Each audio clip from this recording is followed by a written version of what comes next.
Sebelum memulai sesi wadah malam hari ini, mari kita memberikan penghormatan kepada Guru Agung kita Sang Buddha dengan mengucapkan Namo Tassa 3 kali. Namo Tassa Bhagavato Arahato Sama Sambuddhassa. Namo Tassa Bhagavato Arahato Sama Sambuddhassa.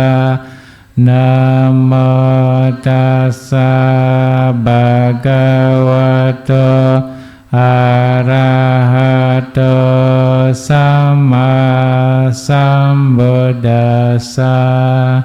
Yo kapakoti hipi apameyang kalang karonto atidukarani kedang gato lokahitayanato namo mahakarunika satasa.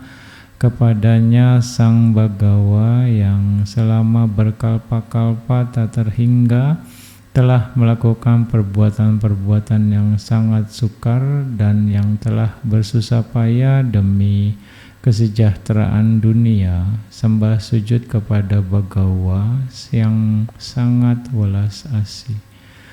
Asam Buddham Buddhani sevitam yam bawa bawam gacati jiwa loko. Namo awijadikilesa jala widam sino dhammawarasatasa. Kepada dunia makhluk hidup yang dalam keadaan belum tercerahkan dan belum tersentuh oleh para Buddha, terus mengembara dalam proses menjadi dan tidak menjadi, sembah sujud kepada Dhamma yang mulia, penghancur jaring ketidaktahuan dan noda-noda batin lainnya.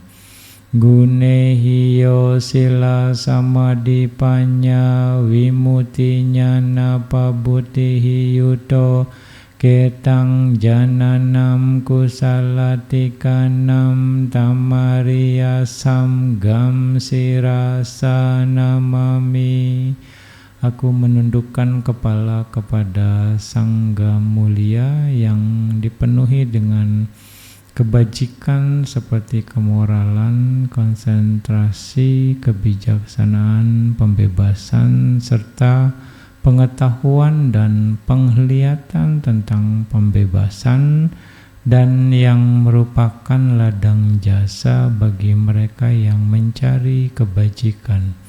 Icewa macanta namasaneyam namasamanoratanatayam yam punya bisandam wipulam alatam tasa nubawena hatantarayo. Dengan demikian, setelah bersujud kepada Tiratana, 3 permata yang paling layak untuk dihormati, aku memperoleh aliran jasa yang luas dan segala rintangan pun tersingkirkan oleh kekuatannya. Sadu, sadu, sadu.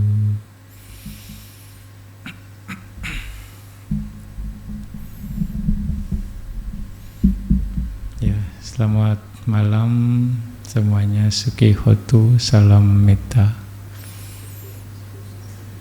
Ya, dimanapun Anda berada, yang baik yang online ataupun onsite di RKB, malam hari ini ya kita akan melanjutkan pembahasan tentang parami part 5 ya, bagian kelima.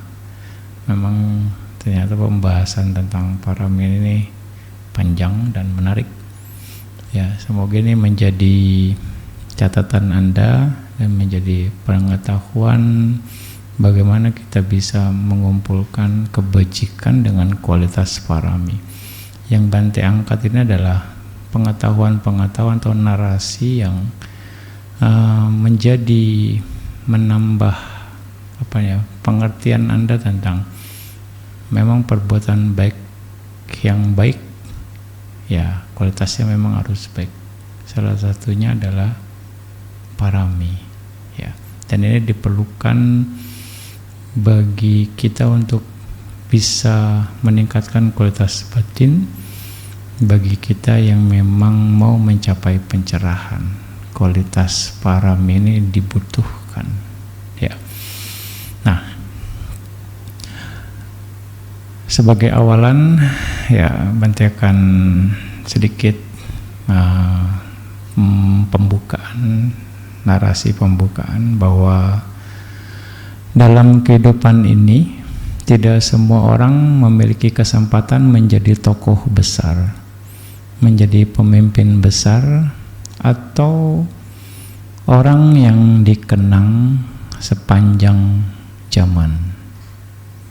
Namun, ya setiap orang memiliki kesempatan yang sama untuk menjadi sumber kebaikan bagi makhluk lain.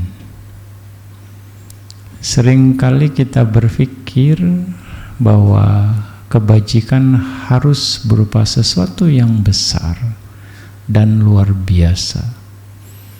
Padahal sesungguhnya padahal kondisi atau keadaan dunia ini sesungguhnya bertahan karena begitu banyak kebaikan-kebaikan kecil yang dilakukan dengan tulus setiap hari.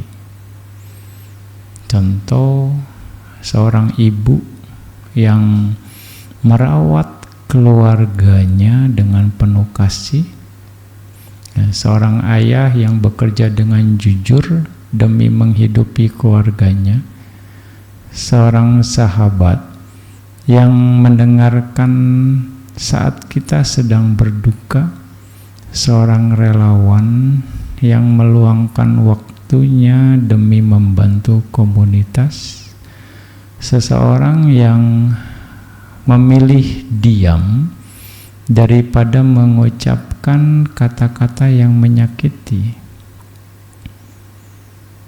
Semua itu mungkin tampak sederhana, tetapi sesungguhnya sedang menumbuhkan parami. Ketika kita memberi, dunia menjadi sedikit lebih hangat. Ketika kita bersabar, dunia menjadi sedikit lebih damai. Ketika kita memaafkan, dunia menjadi sedikit lebih ringan. Ketika kita mengutamakan kebersamaan daripada ego, dunia menjadi sedikit lebih harmonis. Tidak ada kebaikan yang sia-sia. Ya, seperti setetes air yang terus jatuh mampu mengisi sebuah tempayan. Demikian pula setiap pikiran baik, setiap ucapan baik, dan setiap perbuatan baik yang kita lakukan itu perlahan membentuk kemuliaan batin. Kadang kita merasa lelah. Kita sudah berusaha membantu, tetapi tidak selalu dihargai. Kita sudah berbuat baik, tetapi tidak selalu dipahami. Kita sudah memberi, tetapi tidak selalu mendapatkan balasan yang sebanding. Ya, pada saat itu kita mesti ingat bahwa parami itu bukan untuk memperoleh pujian, melainkan untuk memurnikan hati. Pohon tidak memakan buahnya sendiri. Sungai tidak meminum airnya sendiri. matahari tidak menikmati cahayanya sendiri, namun semuanya tetap memberi manfaat kepada banyak makhluk. Demikian pula hati yang dipenuhi cinta kasih, ya, ia tidak menghitung-hitung berapa banyak penghargaan yang diterima. Ia berbahagia karena dapat menjadi sebab kebahagiaan bagi makhluk lain. Oh, hidup saya bermanfaat bagi banyak orang, bagi banyak makhluk. Dia happy. Ya, mungkin kita tidak mampu mengubah seluruh dunia, namun kita dapat mengubah suasana di sekitar kita. Kita dapat membuat keluarga lebih harmonis, komunitas lebih kompak, dan lingkungan lebih damai.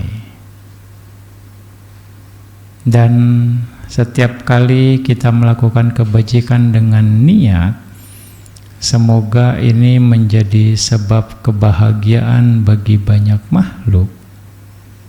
Pada saat itulah kita sedang berjalan di jejak yang sama dengan para makhluk agung. Itu juga yang dilakukan oleh para makhluk agung selama ini.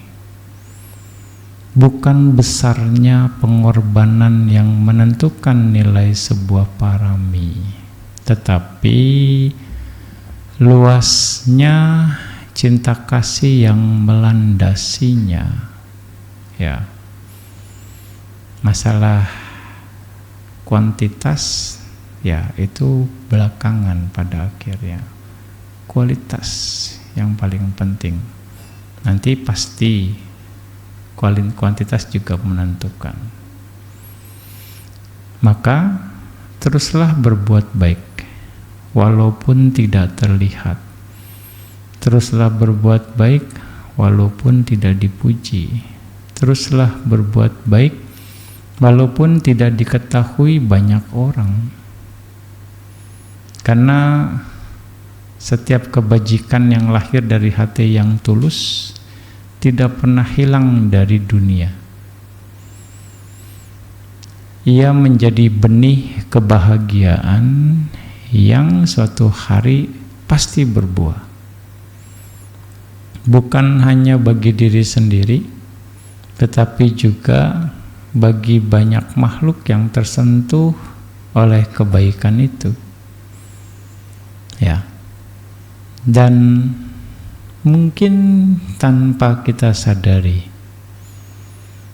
kebajikan kecil yang kita lakukan hari ini sedang menjadi cahaya yang menerangi jalan kehidupan seseorang di tengah kegelapannya.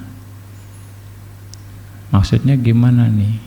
Ya mungkin saja apa yang kita lakukan menginspirasi orang lain. Dia bisa ya, saya mau coba deh. Dia mau ya, saya juga mesti mau deh.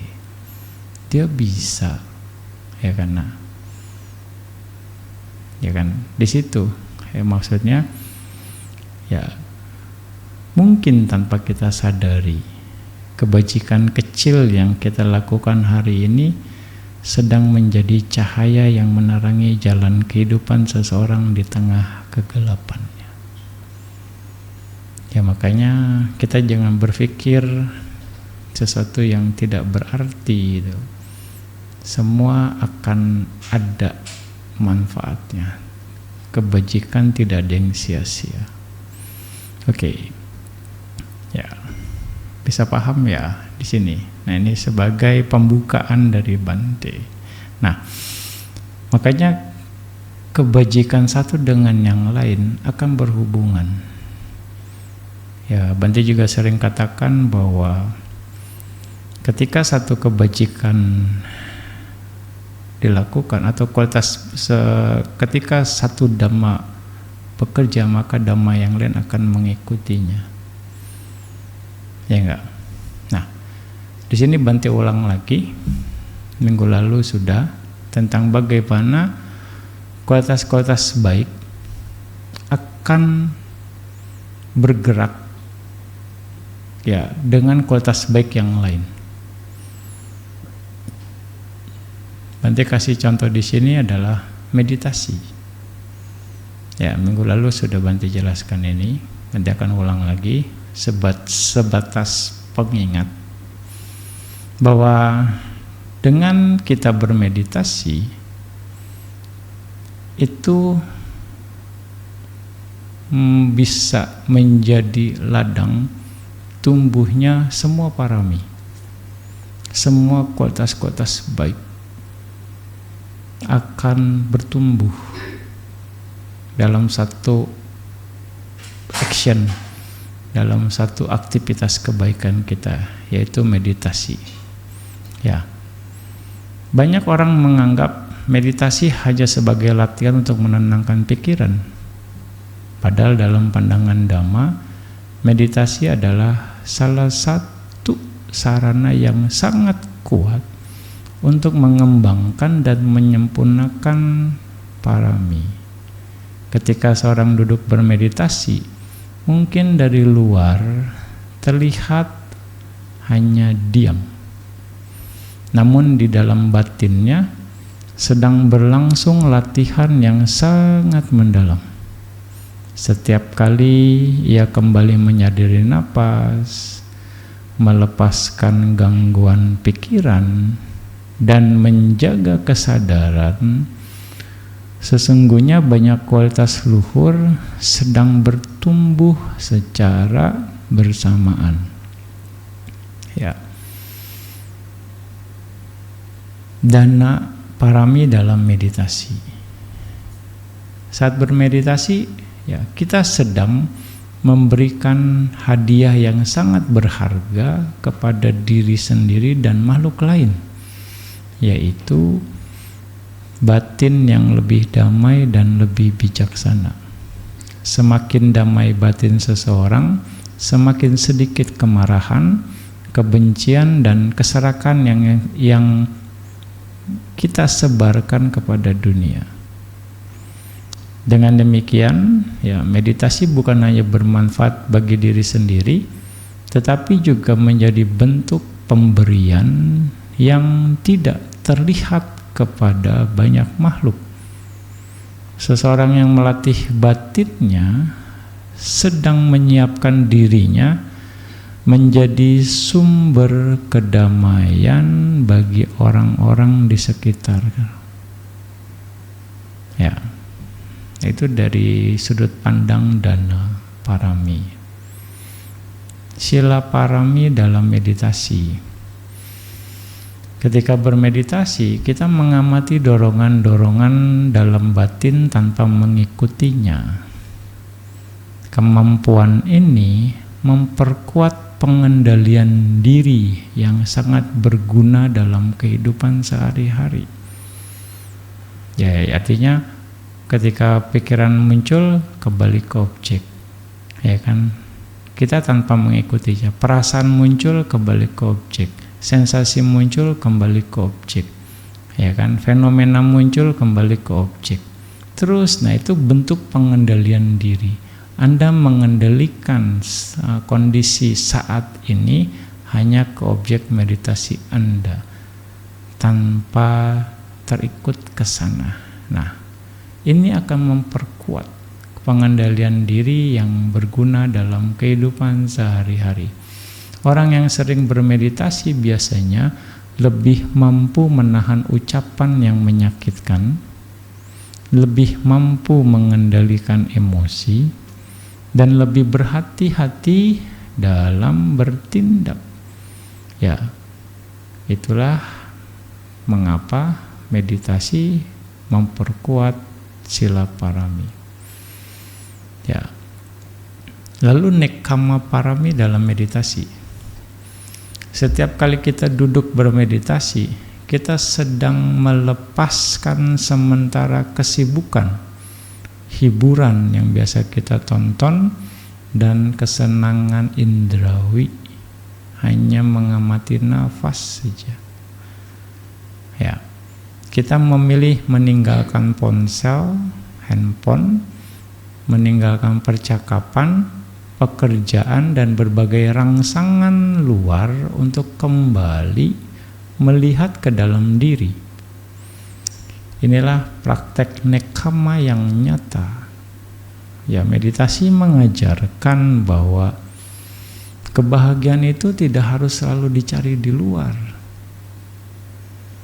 Ada kedamaian yang dapat ditemukan melalui pelepasan.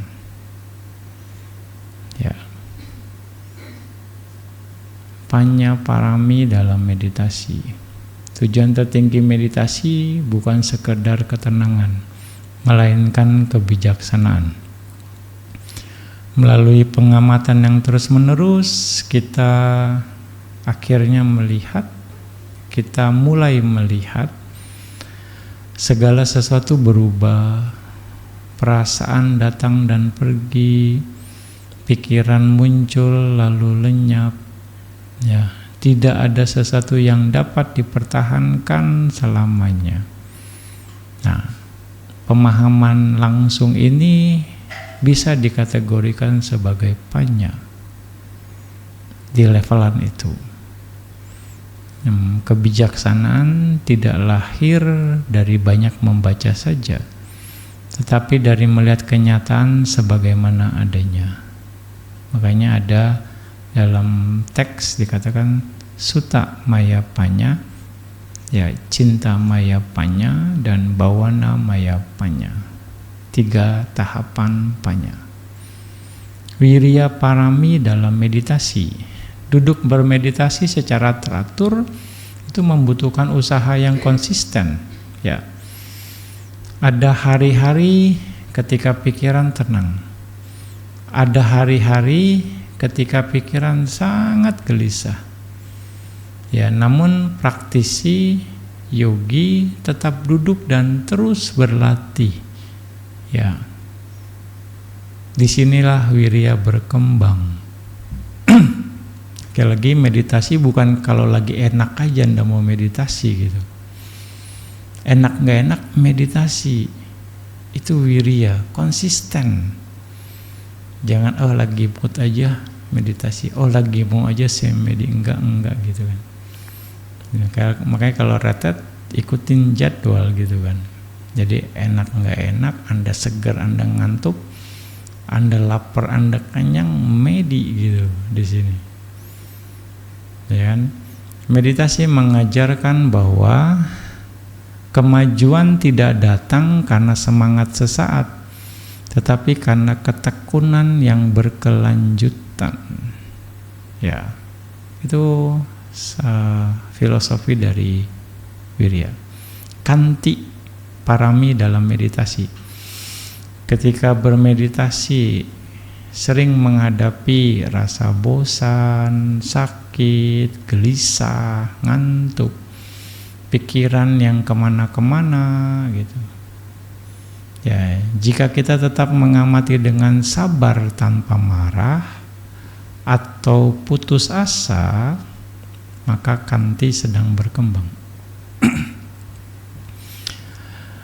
Jadi meditasi itu menjadi laboratorium untuk melatih kesabaran terhadap pengalaman yang menyenangkan maupun yang tidak menyenangkan. Ya, saca parami dalam meditasi. Meditasi mengajarkan kejujuran terhadap diri sendiri. Di atas bantal meditasi, ya, kita tidak bisa berpura-pura. Jika batin gelisah, ya kita melihat kegelisahan. Jika ada kemarahan, ya kita mengakui kemarahan. Jika ada kesombongan, ya kita menyadari kesombongan. Nah, ini sikap mental yang harus kita pahami ya. Jangan pas lagi ada kemarahan, kita nggak bisa, kok bisa muncul begitu ya dalam diri saya ya. kok saya jahat amat ya? Jangan begitu ya.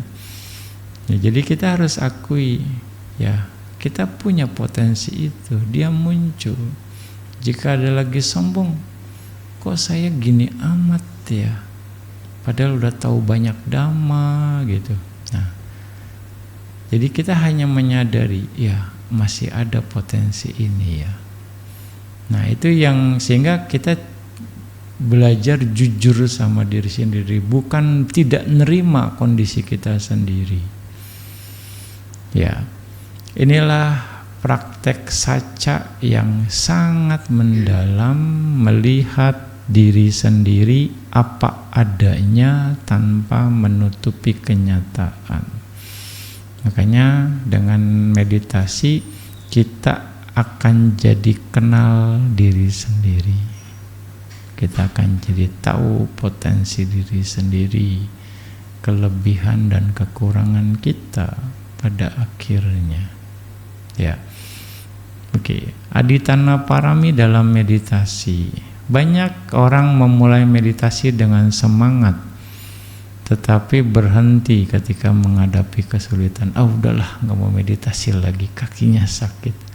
Udahlah, nggak mau meditasi lagi, nggak nyampe, nggak berhasil gitu.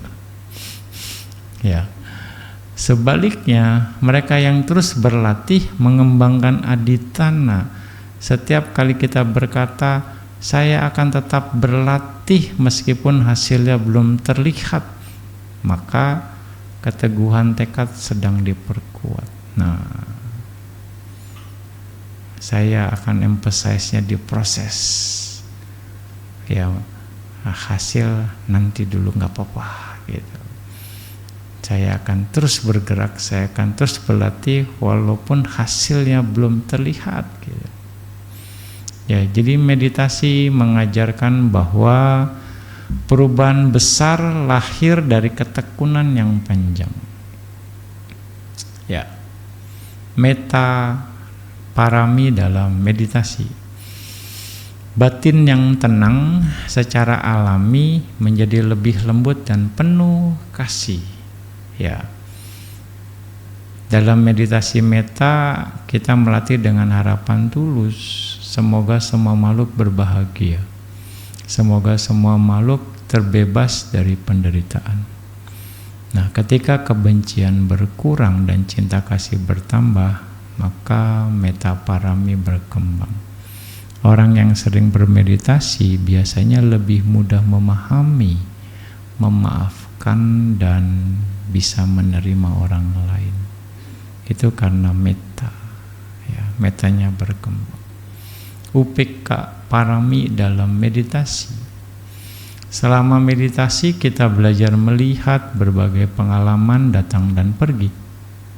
Kadang muncul bahagia, kadang muncul penderitaan, ketidaknyamanan. Ya, namun kita belajar untuk tidak melekat pada yang menyenangkan dan tidak menolak yang tidak menyenangkan. Inilah upekkha berkembang. Ingat ya, tidak melekat pada yang menyenangkan dan tidak menolak yang tidak menyenangkan. Reaksi itu akan terbentuk. Keseimbangan batin yang dilatih saat meditasi perlahan terbawa ke dalam kehidupan sehari-hari. Ya, itulah yang akan terbentuk ketika kita duduk diam aja, nggak ngapa-ngapain. Orang luar mungkin akan, ini orang ngapain itu, nggak ada kerjaannya, males banget. Ya, ya, udah masih muda senang meditasi, bukannya ngasilin duit. Ternyata kita ngasilin parami ya, ya, kualitas kebaikan. Nah itu, ya, makanya di sini juga kita harus tahu bahwa tujuan meditasi sekali lagi bukan sekedar membuat kita merasa damai saat duduk bermeditasi, melainkan menjadikan diri kita sumber kedamaian bagi banyak makhluk.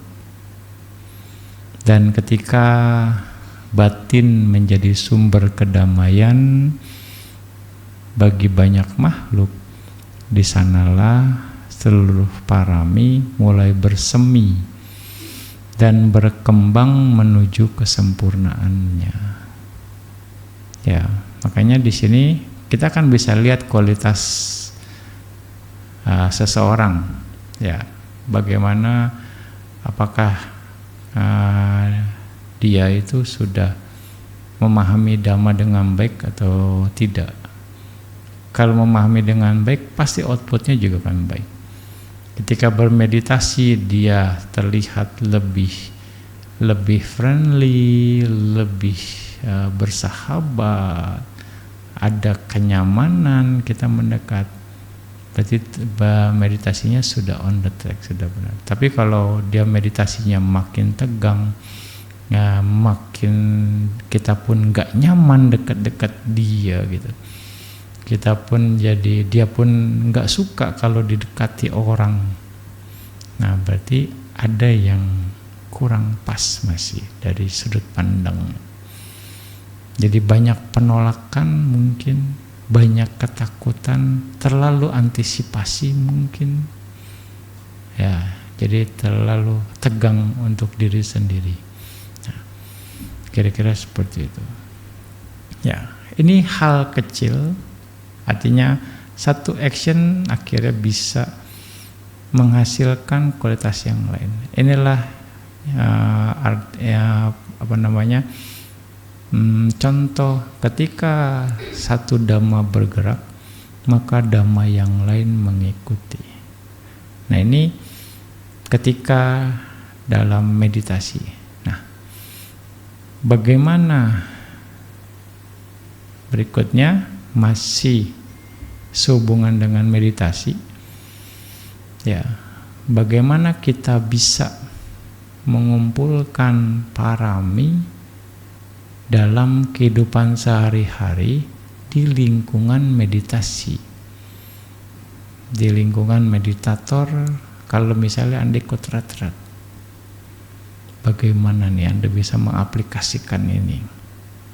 Jadi bukan cuma waktu meditasi tok, tapi bagaimana dalam kegiatan Anda sehari-hari Anda bisa juga, ya, mengumpulkan parami dalam lingkungan meditasi. Misalnya Anda di center meditasi, di pusat meditasi, ya, ini menarik.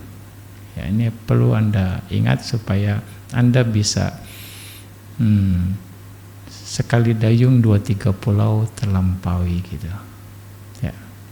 Oke. Jadi banyak juga yang berpikir bahwa ketika di pusat meditasi, praktek utama hanyalah duduk dan berjalan meditasi saja. Duduk diam meditasi, terus berjalan meditasi aja. Meditasi jalan aja gitu. Padahal sesungguhnya kehidupan sehari-hari di lingkungan meditasi merupakan ladang yang sangat kaya untuk mengembangkan parami. Ya, bahkan dapat dikatakan kualitas parami seseorang seringkali lebih terlihat dalam kehidupan sehari-harinya daripada saat ia sedang duduk bermeditasi.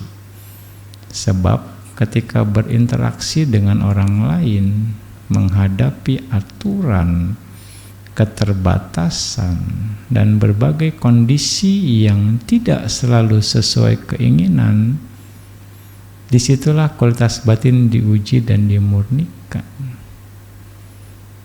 Aduh, volunteernya jutek gitu, ya kan, selalu diomelin, selalu ditegur, salah sedikit ditegur, minta apa-apa susah, jutek. Nah gitu kan. Bisa nggak tuh batin kita? Disitulah kualitas batin diuji dan dimurnikan. Aduh, makanannya nggak enak gitu kan, sedikit lagi. Gimana nih? Gimana mau berhasil meditasinya nih gitu? Ya kan? Pada akhirnya seperti itu. Nah ini disitulah kualitas batin diuji dan dimurnikan. Ya, dana parami, memberi tanpa mengharapkan balasan. Di pusat meditasi, dana tidak hanya berupa uang atau materi.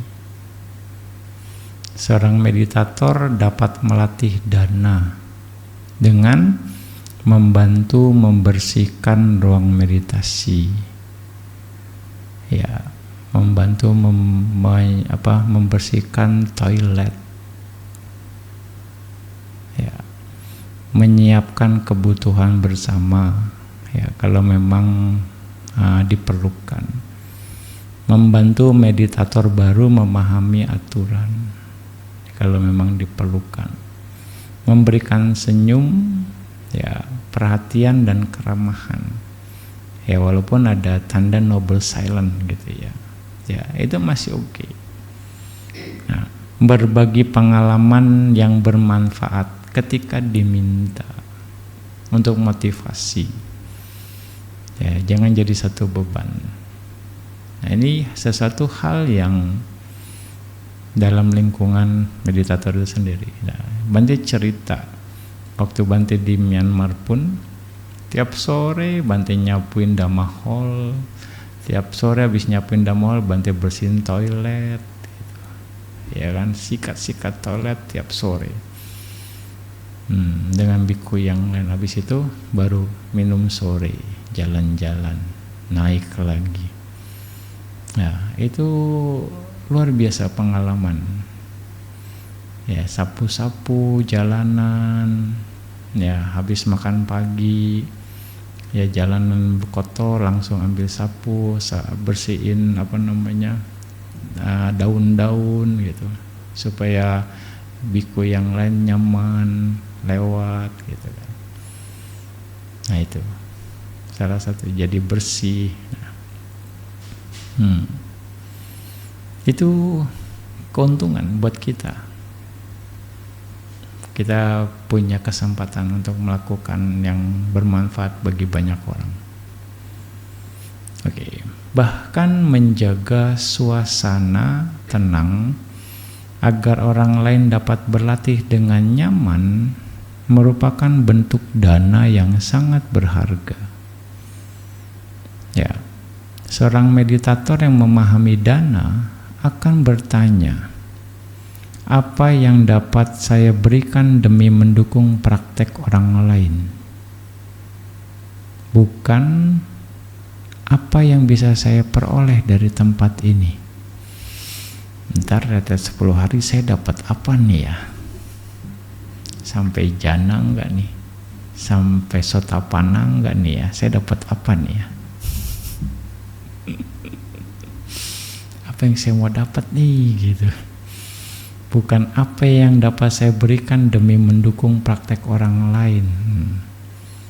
Memang kebanyakan selfish. Rata-rata, saya dapat apa nih ya? Kalaupun pulang retret pasti ditanya, udah dapat apa? Udah bisa apa gitu. Karena udah 10 hari minimal kan. Atau kadang 3 bulan, udah bisa terbang belum? Gitu. Rata-rata, oh ya. Oke, itu tentang dana parami. Ya, ini lalu sila parami. Menjadi penyebab kedamaian. Dalam lingkungan meditasi, di pusat meditasi, setiap orang datang dengan tujuan mengembangkan batin. Karena itu, menjaga sila menjadi bentuk penghormatan terhadap latihan diri sendiri dan orang lain. Sila diwujudkan melalui menjaga ucapan, ya, tidak mengganggu ketenangan orang lain, menghormati aturan pusat meditasi, menjaga kebersihan dan ketertiban, bersikap sopan dan penuh perhatian. Ya, ketika seseorang menjaga sila dengan baik, ia menjadi sumber keamanan dan ketenangan bagi komunitas. Ya, Nekkhamma Parami, melepaskan keinginan pribadi. Pusat meditasi sering menjadi tempat latihan nekkhamma yang sangat nyata. Makanan mungkin tidak selalu sesuai selera. Kamar mungkin sederhana. Jadwal mungkin ketat. Kenyamanan pribadi mungkin terbatas. Disinilah latihan pelepasan berlangsung. Meditator belajar melepaskan kebiasaan mencari kenyamanan berlebihan, keinginan untuk selalu dituruti, kebutuhan untuk selalu menjadi pusat perhatian, kemelekatan pada kesenangan indrawi. Semakin mampu melepaskan, semakin ringan batinnya. Ya, nah itu. Makanya kita perlu memahami ini supaya ini mendukung latihan, mendukung kualitas batin kita. Ada yang ditempa di sana. Ya, Panya Parami, belajar dari setiap kejadian. Lingkungan meditasi adalah cermin yang memperlihatkan keadaan batin kita. Ketika muncul jengkel, iri hati, sombong, kecewa, seorang meditator yang bijak tidak segera menyalahkan keadaan atau orang lain. Ia bertanya, apa yang terjadi dalam batinku? Ya, dengan cara ini setiap pengalaman menjadi bahan pembelajaran untuk mengembangkan panya. Bukan gara-gara dia nih saya nggak bisa medi nih, gara-gara dia nih saya emosi nih, gara-gara yang lain terus ya. Padahal ada apa nih sama saya nih ya, gitu ya. Jadi nggak lihatnya keluar itu. Wirya Parami, tetap berlatih dengan tekun. Bangun pagi, mengikuti jadwal, menjaga perhatian, dan terus berlatih dari hari ke hari itu membutuhkan wirya. Gitu ya. Tidak setiap hari terasa mudah. Ada kalanya badannya capek, ya pikirannya gelisah, motivasi menurun. Namun meditator tetap berusaha kembali ke objek meditasi dan menjalankan latihan. Inilah wirya yang sesungguhnya. Kalau enggak disuruh pulang gitu. Ya, kalau enggak ikutan. Nah, inilah wirya yang sesungguhnya, bertahan. Khanti Parami, kesabaran dalam hidup bersama. Jika hidup sendiri sudah menantang, hidup bersama banyak orang merupakan latihan kesabaran yang lebih besar. Ya, jika hidup sendiri sudah menantang, hidup bersama itu akan hidup bersama banyak orang merupakan latihan kesabaran yang lebih besar. Ya sendiri aja sudah menantang, apalagi hidup banyak orang dengan banyak orang ya. Nah itu merupakan latihan kesabaran yang lebih besar. Di pusat meditasi mungkin ada orang yang bergerak lambat, ada orang yang kurang rapi, ada orang yang memiliki kebiasaan berbeda. Nah, ada situasi yang tidak sesuai harapan. ada yang mau AC-nya 20, ada yang mau AC-nya 18 gitu, ada yang AC-nya dikeatasin, dikebawahin, ada yang mau dinyalain, ada yang mau dimatiin. Nah, ya, ada situasi yang tidak sesuai harapan, ada yang mau jendelanya dibuka, ada yang mau pintunya ditutup, pintunya dibuka, nah, cetak ceduk. Nah, kira-kira gitu. Nah, kanti berkembang ketika kita belajar menerima dan memahami tanpa mudah mengeluh atau marah. Ya, seringkali orang menguji kesabaran kita. Justru itu menjadi guru parami yang tidak kita sadari. Kalau kita bisa memahami ini, wah, dia jadi guru saya nih, guru kesabaran. Ya, saca parami, jujur terhadap diri sendiri. Dalam latihan meditasi, kejujuran sangat penting. Seseorang mungkin tampak tenang dari luar, tetapi hanya dirinya yang mengetahui keadaan batinnya. Saca berkembang ketika meditator berani mengakui kelemahannya, mengakui kekeliruannya, mengakui kekotoran batinnya, serta kemajuan dan kemundurannya dengan jujur. Tanpa saca, praktek mudah berubah menjadi pencitraan spiritual. Makanya pentingnya interview.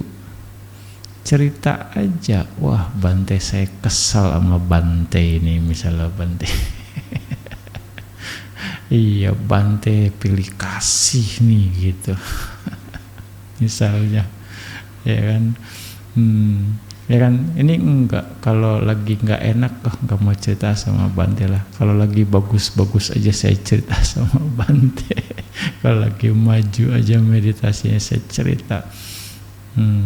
Kayak Bante sering cerita aja, ya, jujur dengan diri sendiri, ceritain aja, bikin catatan, oke, bikin catatan selembar 2 lembar, oke juga gitu. Bante dengerin kok, caranya dikasih waktu, ya. Jadi tahu perkembangannya pada akhirnya, ya Bante akan tahu situasi batin Anda. Update-nya gitu ya.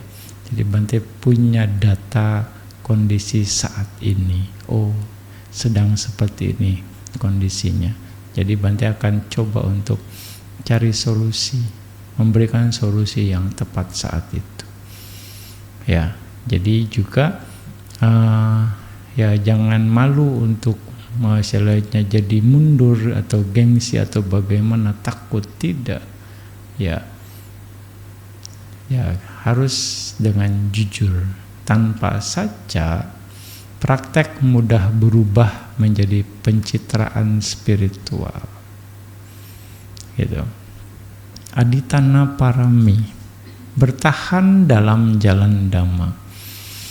Perjalanan meditasi tidak selalu dipenuhi pengalaman menyenangkan. Kadang tidak ada kemajuan yang terasa. Kadang batin menjadi sangat gelisah, kadang keraguan muncul. Disinilah aditana berkembang. Ya, seorang meditator tetap melangkah bukan karena semuanya mudah, tetapi karena memahami nilai dari latihan itu sendiri. Metta parami menjadi sahabat bagi semua makhluk. Di lingkungan meditasi, metta diwujudkan melalui sikap sederhana, tidak menyakiti, tidak menghakimi, tidak mempersulit orang lain, menghargai setiap praktisi, berbahagia melihat kemajuan orang lain. Ya, metta membuat komunitas meditasi menjadi tempat yang hangat dan mendukung pertumbuhan spiritual bersama. Gitu. Ya. Dengan metta. Lalu UPK Parami dalam lingkungan meditasi. Menjaga keseimbangan batin. Dalam praktek meditasi akan ada berbagai pengalaman, ya. Kadang muncul ketenangan, kadang kegelisahan, kadang dipuji, kadang dikritik, kadang merasa berhasil, kadang merasa gagal, dan fenomena yang lain. UPK berkembang ketika meditator belajar melihat semuanya sebagai fenomena yang muncul dan berlalu, dan hal yang wajar itu terjadi. Ya, ia tidak menjadi sombong karena kemajuan dan tidak putus asa karena kemunduran. Gitu. Ya. Jadi Anda harus ingat, dalam lingkungan meditasi pun, dalam pusat meditasi, kita ternyata punya banyak kesempatan melakukan kebajikan. Ya, sekali lagi kalau kita paham. Nah, sekarang Bante bikin Anda paham. Ya. Jadi sesungguhnya pusat meditasi bukan hanya tempat untuk bermeditasi, tetapi juga tempat untuk hidup dalam parami.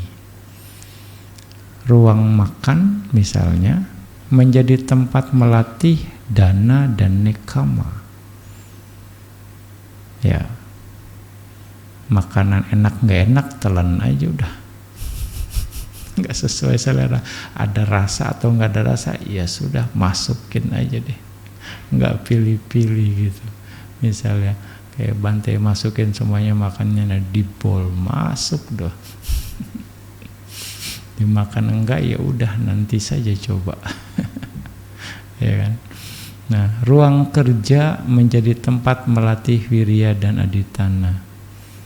Ya, kehidupan bersama menjadi tempat melatih kanti dan metta.